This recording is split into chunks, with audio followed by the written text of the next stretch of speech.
Okay, welcome back to AJ 118, and we are on part two of chapter 15. Remember, we were talking about understanding and preventing terrorism and looking at community policing, different efforts, and things like that. So, we left off right about here talking about methods used by terrorists. We had talked about explosive devices and other things.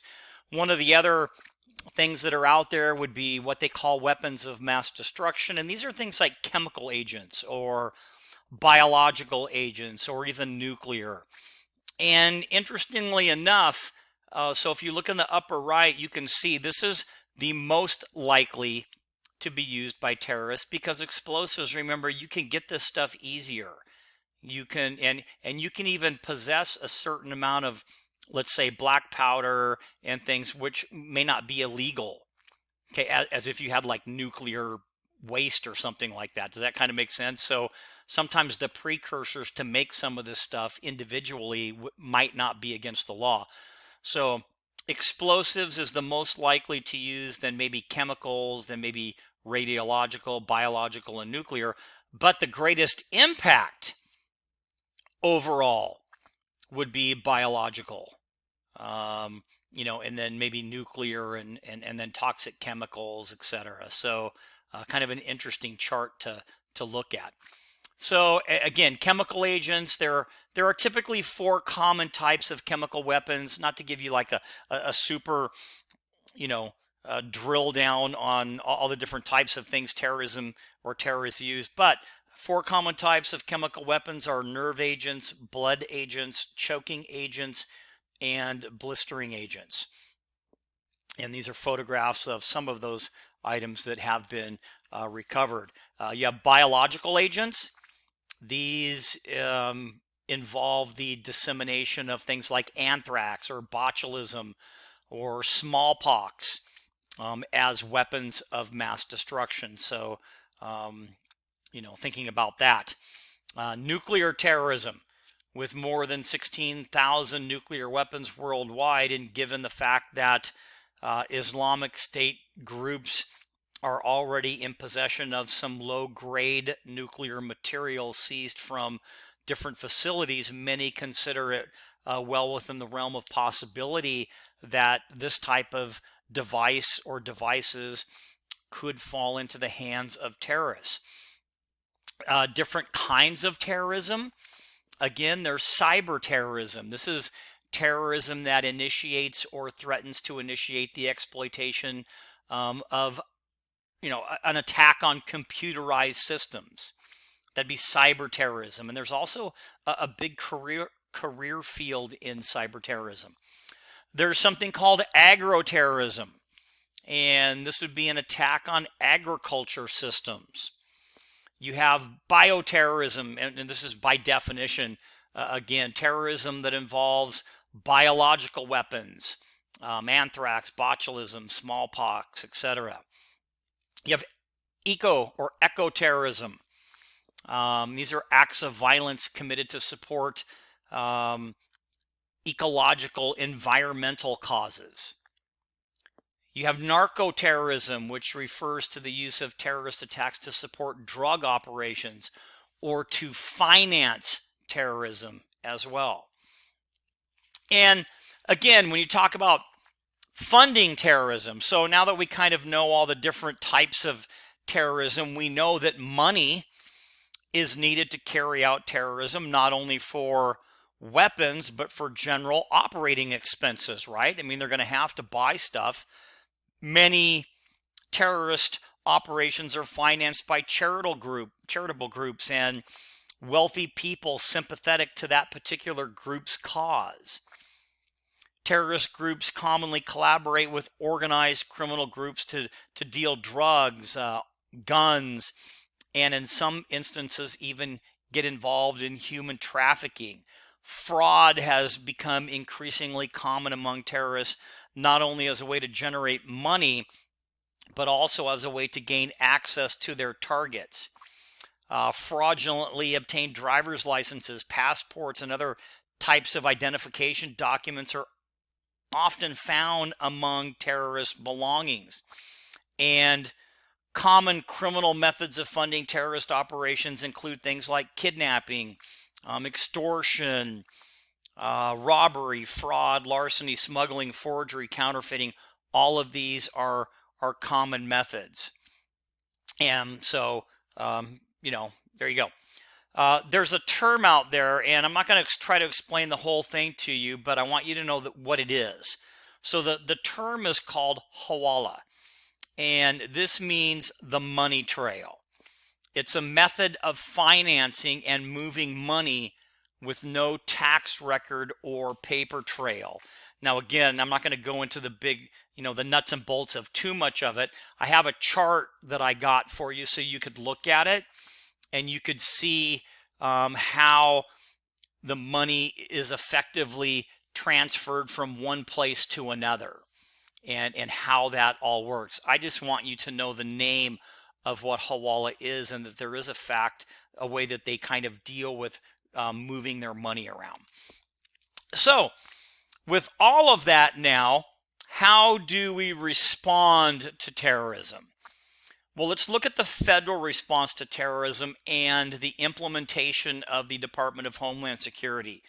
So the DHS, or Department of Homeland Security, was put into practice on October 8th, 2001 by President George W. Bush, who signed Executive Order 13228, establishing the Department of Homeland Security. And basically, instead of having all of these agencies working separate, it kind of integrated 22 agencies, and this is what it looks like now.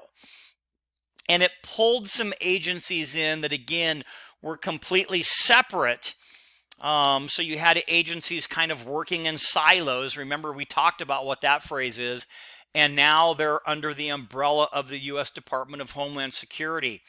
So when you look down at the bottom, yeah, you have all these other offices, but these are the ones that are kind of closer to home to law enforcement. So you have Customs and Border Patrol. They used to be their own entity. Now they're still Customs and Border Patrol, but they fall underneath the umbrella of Homeland Security now. Does that make sense? Immigration, the same thing. The Coast Guard, the Federal Emergency Management Agency, Customs, the Secret Service, and TSA. All of these groups that you would expect. I mean, they were all individual before, but now they come underneath the umbrella of Department of Homeland Security, which makes a little bit more sense.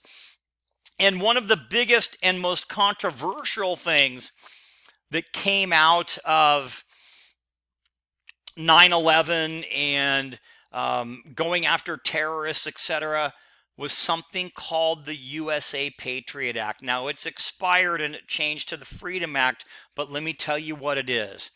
So on October 26, 2001, President George W. Bush signed into law the Uniting and Strengthening America by Providing Appropriate Tools to Intercept and Obstruct Terrorism. That's a mouthful, or the Patriot Act, the USA Patriot Act. And what this act did, just in its generalist terms, is it gives law enforcement the ability to search, detain, and even eavesdrop in pursuit of terrorists. So you get a little bit more freedom, if that makes sense. So it basically improved the nation's counterterrorism efforts. So a couple of things I'll go into a little bit further. It allowed investigators to use tools that were already available to investigate organized crime and drug trafficking. It facilitated information sharing in cooperation among government agencies, so there's better ability to connect the dots, if you will. It updated the law to reflect some new technology and new threats. And it also increased penalties for those who commit or support terrorist crimes. But really, it gives police, again, unprecedented ability to search, seize, detain, or eavesdrop in their pursuit of terrorists. The law expanded the FBI's wiretapping and electronic surveillance authority and allows nationwide jurisdiction for search warrants and electronic surveillance devices, including legal expansion of those devices to email and the internet. So, I mean, it kind of opened things up. Now, keep in mind, the critics of that think that it's opened up too far. It gives it too much power, too much authority, and that some of that could be abused, which they are people, so it's a very good possibility that something could happen like that. Now, when the USA Patriot Act expired, it did, in 2015, it was then basically re-updated or replaced by President Obama, who signed the continuance of this to the USA Freedom Act. It left a lot of those standing guidelines in place that I talked about, but it did kind of make it a little bit, added more rules in there is kind of a better way of saying that. So you can't just go out and get do anything that you want. So there are some rules on there. So again, we talked about kind of what it did. And we got a little bit ahead of ourselves, but that's okay. The USA Freedom Act, again, enacted on June 2nd, 2015, that restored the USA Patriot Act, but it modified a couple of different provisions. So it did impose some limitations on the collection of, let's say, bulk cell phone data and metadata. But as long as you know the two big pieces, like what the USA Patriot Act is and the fact that it expired and that it was kind of re-upped or restored or modified into the USA Freedom Act, then you're good to go. I also have a couple of links down there at the bottom that'll give you a little bit more information should you want it. Another federal response to terrorism would be or was increased border security. Enhancing security at our nation's border is a fundamental step in keeping our citizenry safe.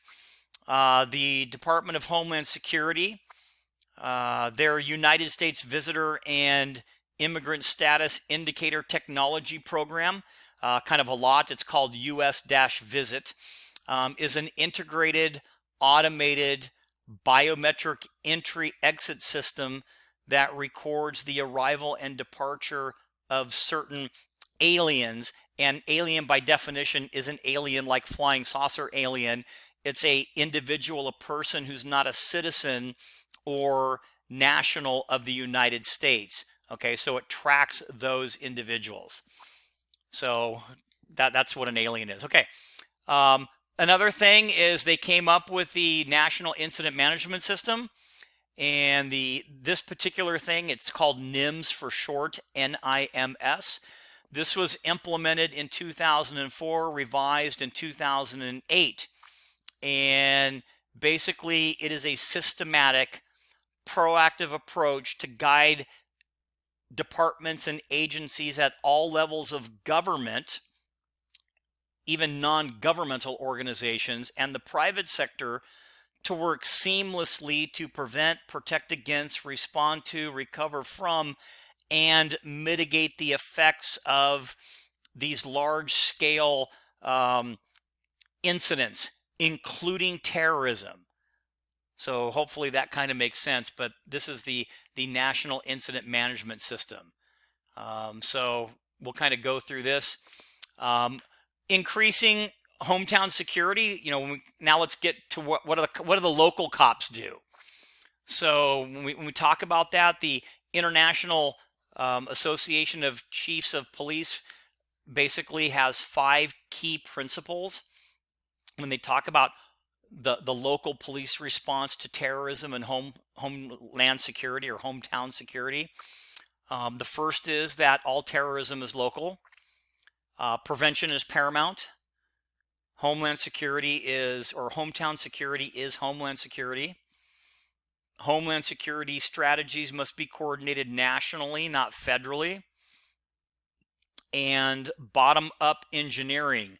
The diversity of the state, tribal, and local public safety community and non-competitive collaboration is vital. So understand this. The first line of defense against terrorism is the patrol officer in the field. State and local law enforcement agencies can and must play a vital role in the investigation and prevention of future terrorist attacks. So, understand that the frontline cop, not only the first responders, but they're the ones that are also out there that are stopping people and doing different investigations and things like that. So it's important that we understand that, the frontline police officer is in fact, that first line of defense. So really quick, I want to talk about the information sharing portion, and then we'll start to wrap things up for this particular lecture. So let's look at the difference between information and intelligence. So it's not sufficient to simply just gather data. Data needs to be analyzed and shared systematically with other agencies at different levels, both local, state, and federal. And there is a difference between information and intelligence. Information is data or the knowledge communicated about a fact or a circumstance. Intelligence is that information that has been selected, collected, analyzed, evaluated, and distributed. So there is a little bit difference. And if you look on the right, there's the intelligence circle process that they talk about, the intelligence cycle. So information, data, or knowledge communicated about a fact or a circumstance. Intelligence is that information that's been analyzed and evaluated and distributed. So it's kind of cleaned up a little bit more.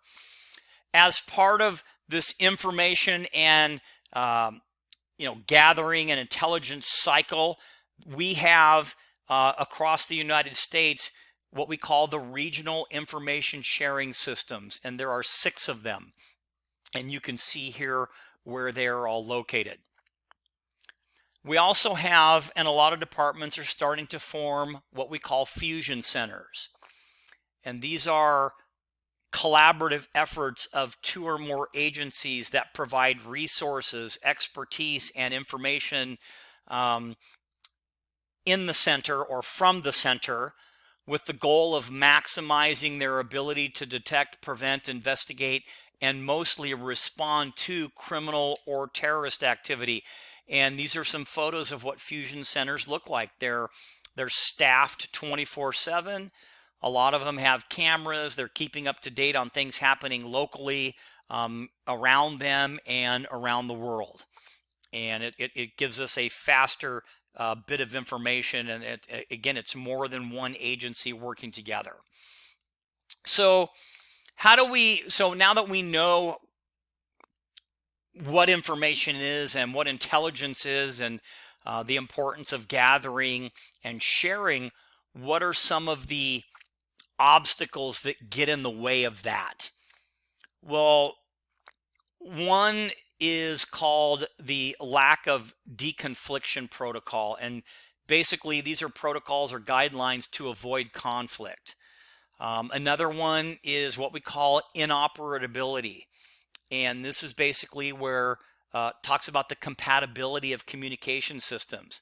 So and here's the example I can give you. So inoperability issues deal with the compatibility of radios and communications. So can the local fire department, the local sheriff, the local police, can they all talk on the same radio frequency? If they can't, that's an interoperability issue where the compatibility of communication doesn't work.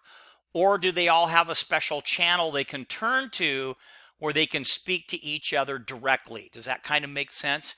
And that's an important thing when you're trying to share information in any type of an emergency, not just a terrorist incident. Also, looking at risk assessment or assessing targets. Looking at those high profile targets. Remember the kind of example I gave you at the beginning would be like the fuel tank farms. That would be a high profile target. Things like transit system hubs or chemical storage warehouses or government official residences or things like that. Some other targets, that are more soft. They call them soft targets. Might be things like shopping malls or subways or sports stadiums or restaurants. These are soft targets. Interestingly enough, the media plays into the issues relating to terrorism. We've talked about this before. There's a phrase called symbiotic. We talked about that on the relationship between the police and the media. Well, there's a symbiotic relationship between terrorism and the media because terrorism is futile without publicity. How are they going to generate fear? And the media generates a lot of publicity. So when something happens, the media is all over it, and that's the publicity. So they kind of get their own publicity.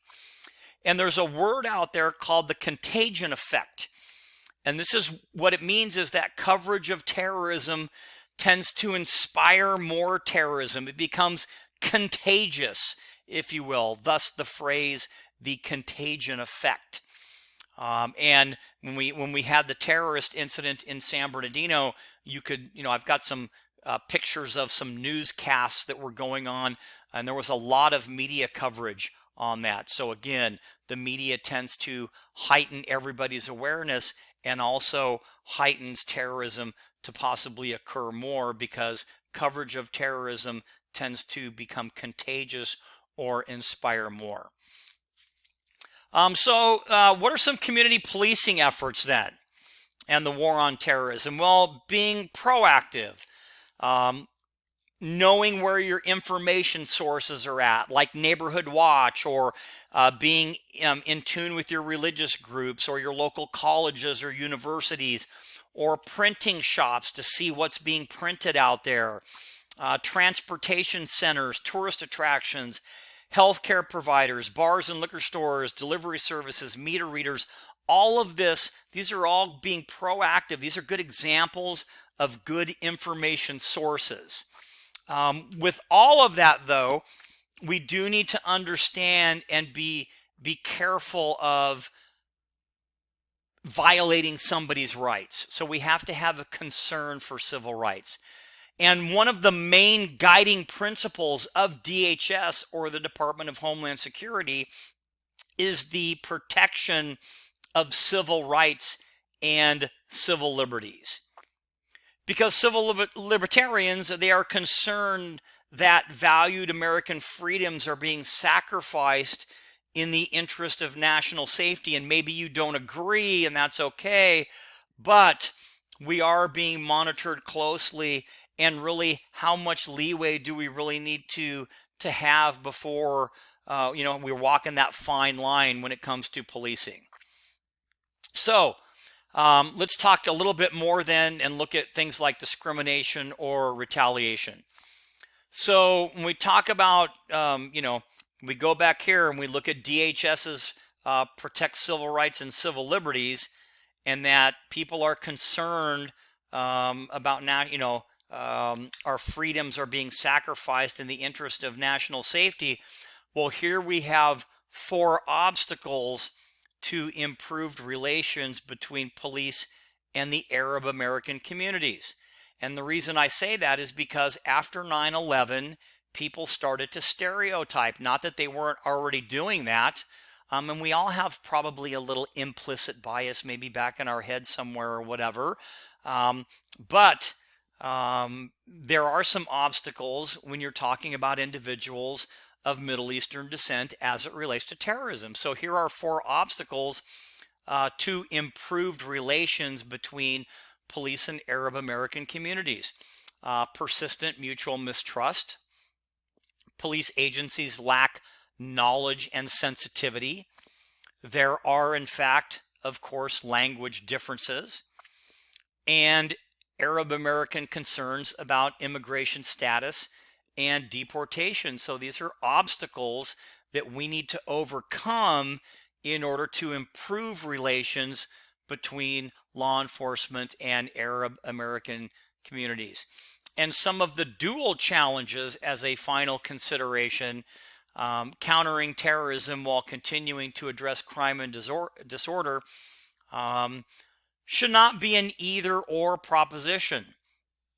Philosophical principles of the two tasks complement each other, and we should, and they offer considerable overlap in policing public safety mandates. So, in summary, I know that was kind of another long chapter, but we're going to wrap it up here. Most terrorist acts result from dissatisfaction with religious, political, or social systems or policy. The FBI classifies terrorist acts as either domestic or international. We know the first line of defense against terrorism is the patrol officer in the field. And two concerns related to the war on terrorism would be the fact that civil liberties may be jeopardized and that people of Middle Eastern descent may be discriminated against or become victims of hate crime even. So with that being said, that's going to end our lecture on terrorism and community policing, chapter 15, and I will keep you up to date in additional videos or correspondence through Canvas.